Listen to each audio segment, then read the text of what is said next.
विपक्ष ऐसे इस अंदाज में ललकार रहा है, और वो आते थे तो कहा जाता था शेर आया शेर आया। ये शेर कहां चला गया है जो आ ही नहीं रहा पार्लियामेंट में? जी। धन्यवाद अमरीश जी। ये पहला मौका नहीं है। देश में जब जब इस तरह की गंभीर स्थितियां पैदा हुई, प्रधानमंत्री और गृह मंत्री दोनों, जो इस पार्टी सरकार के चेहरा है, इन्हीं दो चेहरों पे सरकार पहचानी जाती है, वह संसद का सामना नहीं करते। मणिपुर की घटना पे याद कर लीजिए, क्या हुआ था। पूरी की पूरी संसद हंगामा करती रही, दोनों लोगों को बुलाती रही, कोई नहीं आया। मतलब प्रधानमंत्री को संसद में बुलाने के लिए अविश्वास प्रस्ताव लाया जाए, यह इस भारत देश के इतिहास में पहली बार हुआ। विपक्ष ने कहा कि इसलिए अविश्वास, मुझको पता है कि हम अविश्वास प्रस्ताव पारित नहीं होगा, लेकिन कम से कम जवाब देने के लिए तो प्रधानमंत्री जी आएंगे। और प्रधानमंत्री जी जवाब देने के लिए आए, और किस तरह का जवाब दिया उन्होंने, वो सबके सामने है। मणिपुर का उल्लेख करने में उनको कितना लंबा समय लगा अपने जवाब में, केवल टारगेट करते रहे विपक्ष को। आप याद कीजिए, इसी तरह की स्थिति बनी थी जब किसान आंदोलन चल रहा था। उस समय भी दोनों प्रमुख लोग संसद से गायब रहते थे। तो यह इस सरकार की और इस सरकार के दोनों प्रमुख नेताओं की कार्यशैली का हिस्सा है। यह संसद का सामना नहीं कर सकते। अब यह इसका भी आप समझिए ना कि जो प्रधानमंत्री अपने 12-13 वर्षों के कार्यकाल में एक बार भी मीडिया से अनऑर्गेनाइज तरीके से बात न करें, जो पूर्व निर्धारित न हो कि आपसे क्या सवाल पूछे जाएंगे, कैसे किए जाएंगे, तो व्यक्ति किस तरह से जवाबदेही से बचता होगा। आज जिस मुद्दे को लेकर के विपक्ष प्रधानमंत्री और गृह मंत्री को बुला रहा है, वो जवाबदेही का सवाल है। ये मैंने अगर एक अहिंसक भीड़, पढ़े लिखे युवाओं की जमात, अपनी मांगों के साथ प्रदर्शन करते हुए लोग, अगर आप उन पे पैलेट गन चलाएंगे तो इसकी जवाबदेही नहीं बनेगी आपके ऊपर।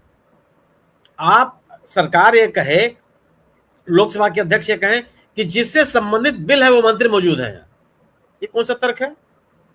सवाल इस बात का है कि यह जो संशोधन का बिल आप ले आए, तो क्यों ले आए, क्यों मजबूरी थी आपकी, किन लोगों ने आपको विवश किया?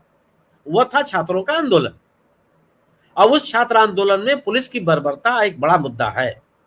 अगर उस मुद्दे को लेकर के गृह मंत्री पे सवाल पैदा हो रहे हैं, तो स्वाभाविक सी बात है, गृह मंत्री को आके जवाब देना चाहिए। लेकिन जवाब क्या देंगे आप? वहां प्रधानमंत्री कार्यालय के राज्य मंत्री जितेंद्र सिंह जी कहा कि गोली चली नहीं। सवाल इस बात का है कि पैलेट गन क्या है? जो बच्चे पैलेट गन से प्रभावित हुए, क्या पैलेट गन का उपयोग इस तरह से अहिंसक भीड़ पर फायर करने के लिए बनाया गया है? इसके बारे में तो एक लंबी चौड़ी बहस हुई है, तरह तरह के निषेध लगाए गए हैं। आज भी स्थिति क्या हुई कि आखिर सर्वोच्च न्यायालय ने सरकार से जवाब मांगा कि नहीं मांगा? यही जवाब तो विपक्ष मांग रहा है कि आपने किन लोगों ने हिंसा का ताकत का उपयोग करने का, दुरुपयोग करने का आदेश दिया, किनका निर्णय था ये? और क्या सरकार ये कहा करती है कि नहीं नहीं अधिकारियों का निर्णय था, जवाबदेही से बच जाएगी? और अगर अधिकारियों का निर्णय था तो आप बताइए। और जो विपक्ष के नेता कह रहे हैं कि अगर आपने आदेश दिया तो स्वीकार कीजिए आप, और अगर ताकत का उपयोग इस बर्बरता के साथ पुलिस कर रही थी और आपको जानकारी नहीं थी, तो आप अपनी अक्षमता को स्वीकार कीजिए कि तंत्र के ऊपर आपका कोई नियंत्रण नहीं है। दोनों स्थितियों में आप बच नहीं सकते इससे। तो ये इतना बड़ा आंदोलन खड़ा हुआ, इस आंदोलन के कारण से जो राजनीतिक स्थितियां बनी, उन स्थितियों का सामना करने के लिए ये सरकार तैयार नहीं है। एक आप सोचिए कि ये सामान्य सा सवाल है, 1 महीने से ज्यादा समय तक बच्चों को आंदोलन करना पड़ा, और जो विधेयक लेकर के आप आए, जिनके लिए लेकर के आए, उन्होंने उसको खारिज कर दिया। कांग्रेस जनता पार्टी, वामपंथी दलों के छात्र नेता, राजनीतिक दलों के छात्र नेता, सबने एक सिरे से एक संशोधन को खारिज कर दिया कि यह संशोधन पेपर लीक को रोकने के लिए नहीं है। हमारी मांग पेपर लीक को रोकना है। सरकार से हम यह आश्वासन चाहते हैं कि किसी भी दशा में पेपर लीक नहीं होगा, और सरकार अपने इन प्रयासों से इस बात का आश्वासन नहीं दे रही है। वह पेपर लीक होने के बाद का घटनाक्रम का उल्लेख कर रही है, हम इनको सजा दे देंगे, हमको उतना जुर्माना कर देंगे, हम ऐसी सुनवाई कर देंगे, हम ऐसी सुनवाई कर देंगे। सवाल ये नहीं है। जितने लोगों के बयान हैं, वामपंथी जो छात्र वहां पे ऐसा आंदोलन में शामिल रहे, उनके बयान सुन लीजिए आप। कांग्रेस जनता पार्टी के जो दोनों प्रवक्ता हैं, उनकी बात आप सुन लीजिए। विभिन्न राजनीतिक दलों के जो प्रवक्ता हैं, जो इस विषय पर अपने वक्तव्य देते हैं, सबकी बात कोई इसमें सहमत नहीं हो रहा। और यही सब सवाल आपसे संसद में पूछे जाएंगे।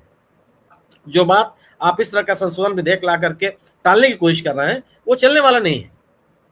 आप ये कहिए कि नहीं हमने तो बड़े कड़े कानून बना दिए, कड़े कानून बनाने से थोड़ा रुक जाएगा वो। कड़े कानून तो ढेर सारे मामलों में है, हत्या के लिए तो फांसी का प्रावधान है, रुक क्या रहा है क्या वो? सवाल इस बात का है कि वह तंत्र कैसे विकसित करेंगे आप कि पेपर लीक न हो? किनको जवाबदेह ठहराएंगे आप? एनटीए के गठन को लेकर के जो सरकार से सवाल पूछे जा रहे हैं, उसकी भी जवाबदेही आपके ऊपर बनी। स्थिति है कि ये जो पूरा का पूरा प्रकरण है, और यह आप भी इसे भी देख लीजिए ना कि क्या यह सरकार आंदोलनकारी छात्रों के साथ कोई संवाद कायम करने का प्रयास किया उसने, बल्कि उसको तोड़ने का प्रयास किया। जिन दो लोगों से वो बात करे थे, मुझे कोई आपत्ति नहीं है, लेकिन वही दोनों लोग केवल इस आंदोलन के प्रतिनिधि नहीं थे, और भी लोग थे, जिम्मेदार लोग थे। वो लोग थे जिन्होंने इस पूरे आंदोलन को एक वैचारिक पृष्ठभूमि दी, जो इस आंदोलन को उन्होंने वैचारिकता को बरकरार रखा और छात्रों में विमर्श को कायम रखा। आपने कोई प्रयास नहीं किया, क्योंकि वो आपके विचारधारा से असहमत हैं और लगातार वो हमलावर हैं।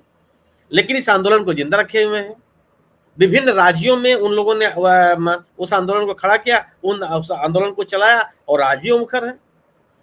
तो सवाल इस बात का है कि अगर आप छात्रों के साथ, युवाओं के साथ, आंदोलनकारियों के साथ संवाद नहीं कायम करेंगे, बल प्रयोग के मुद्दे पर अगर आप अपनी जवाबदेही को स्वीकार नहीं करेंगे, जो छात्रों की मांग है उसको एक नए तरीके से आप उसको टालने का प्रयास करेंगे, तब संसद का सामना नहीं कर सकते। सबसे मतलब विपक्ष के नेता ने साफ साफ आरोप लगाया, सीधे सीधे आरोप लगाए, और अगर उन आरोपों का जवाब देने के बजाय आप विपक्ष को, नेता को बोलने नहीं देंगे, तो यही तरीका है कि आप संसद में नहीं आना चाहते। लेकिन संसद में ना आकर के अपनी जवाबदेही से बच जाएंगे, या जो सवाल आपसे पूछे जा रहे हैं वो सवाल गौण हो जाएंगे, विपक्ष का मुद्दा कमजोर हो जाएगा, ऐसा संभव नहीं है। मेरी अपनी समझ है कि यह दोनों लोग संसद में आने में जितना ही विलंब करेंगे, इस सरकार और इस सरकार के नेताओं के प्रति बनता हुआ राजनीतिक माहौल और गंभीर होगा। जी।